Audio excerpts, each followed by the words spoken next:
was a nightmare come true. No one in Rye Cove area at that time or since has experienced anything like this. This sleepy little Scott County, Virginia community was awakened violently on May 2nd, 1929. Cyclone hit, or tornado, came through the community of Rye Cove, struck the school building and destroyed the school building totally. Students were blown up into the air, some were blown away from the building.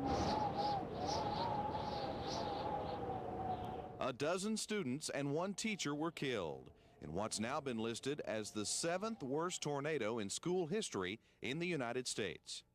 They've replaced the school, but they could never replace the memories. This is the bell tower that was constructed in memory of those that have lost their lives. Now they honor the dead with this tower. On it, a plaque with the names of the deceased. In it, the very same bell that was blown out of the tower of the original school. The old log Red Cross building still stands, built just after the tornado to aid victims of the storm. And this past May, they held a memorial service with 8 survivors of the tornado attending. Now, there were several survivors of the Rye Cove Cyclone, but only a few are still living. One of them is Lucy Hill, who's lived in this house her entire life. She used to make the 5-mile walk down the road to the school. She still has vivid memories of that terrible, stormy day. That cloud looked awful. She was a 7-year-old schoolgirl when the cyclone struck. I was standing out at the front where the steps are. My schoolmates were there with me, and I was watching the cloud. And I was looking up, and it looked like something in the air coming side by side. And they went to crying, and they ran back in the schoolhouse. And I looked around, and I said, I'm not afraid. The next thing I knew, I was out in the yard with a cedar over me.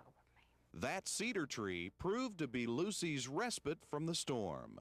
I had a guardian angel, I'd say. Physically, she was okay, but emotionally, she was affected. Everyone was. When it would come a rain at school, we'd go to crying and we would run home. Everybody was scared there for years. They went in that when it was just come up a little cloud. And the memory of the tornado still haunts some residents. But the story is that may not be the only haunting going on here. Wherever there has been a huge trauma, ghosts are said to lurk. And now on the anniversary, you can hear that wind, you can hear those children screaming, and you can hear Rye Cove School coming apart, they say. It is a kind of eerie feeling to stand here. So eerie that perhaps the ghosts of those children could still be here? As long as the stories passed on, that those ghosts and those children are going to be passed on from one generation to the next. I guess in the back of their minds there are still ghosts here somewhere of children whose lives were taken and lost that day. Telling ghost stories in Cable Country, Tim Cable, News Channel 11.